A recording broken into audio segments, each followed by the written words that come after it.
Lamine Ndiaye, au cours de cette rencontre avec la presse, n'a pas mis de gants pour assumer le choix des 23 lions retenus pour affronter la Gambie samedi prochain à Dakar. Quand on les a pris au mois de mai, parce qu'on n'avait pas autre chose, hein. À l'époque, on n'avait pas autre chose. Et est-ce qu'aujourd'hui, vous trouvez normal de les jeter comme des malpropres? C'est pas ma conception. Vous pouvez ne pas être d'accord, mais ce n'est pas la mienne, c'est pas ma conception. C'est pas comme ça que je vous ai dit, les critères humains sont importants, aussi bien que les critères footballistiques. Et puis encore, une équipe, c'est pas une addition d'individualité. Et s'il n'y a que le résultat qui va dire si j'ai raison ou si j'ai tort. Autre interpellation des journalistes, l'endurance et la capacité physique des joueurs. La défense des Lions a également été mise en cause. C'est toute l'organisation qui est mise en cause. Parce que je pense que si les attaquants devant font leur boulot, les gens n'arriveront pas. Aujourd'hui, j'ai entendu aussi que les joueurs s'essoufflent. Mais vous savez combien de kilomètres ils parcourent, là, les milieux et les attaquants? Aujourd'hui, dans le foot moderne, moi, quand j'entends, oui, on court trop, mais punaise, le football moderne, aujourd'hui, si tu cours pas, tu gagnes pas. Ça, c'est la réalité. Les attaquants, ils font, punaise, les attaquants qui courent moins, ils font entre 8 et 10 km par match. Les milieux, mais beaucoup plus. Un match de football aujourd'hui, mais il faut courir. Mon gars, si tu n'as pas le ballon, tu fais comment? Tu attends que ça vienne?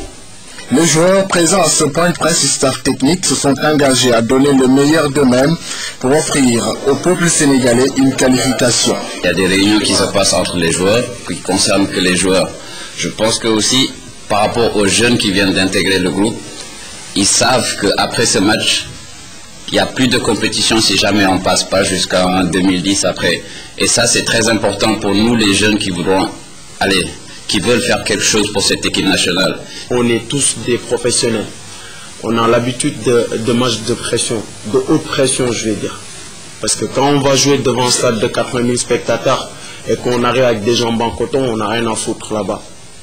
Un jour, excusez-moi du terme, un joueur, quand il arrive dans un stade rempli, il est content. Tout le monde est assez motivé pour faire quelque chose. Je pense que ce match est très important et que tout le monde va faire son possible pour passer. Moi, je fais juste un appel à l'unisson. Vous tous, vous êtes des Sénégalais. Aidez-nous, concentrez et que voilà, l'objectif principal, c'est de gagner ce match. La presse, elle aussi, suite à l'appel de Lamine Ndiaye pour l'union sacrée autour de l'équipe nationale, s'engage à jouer sa partition.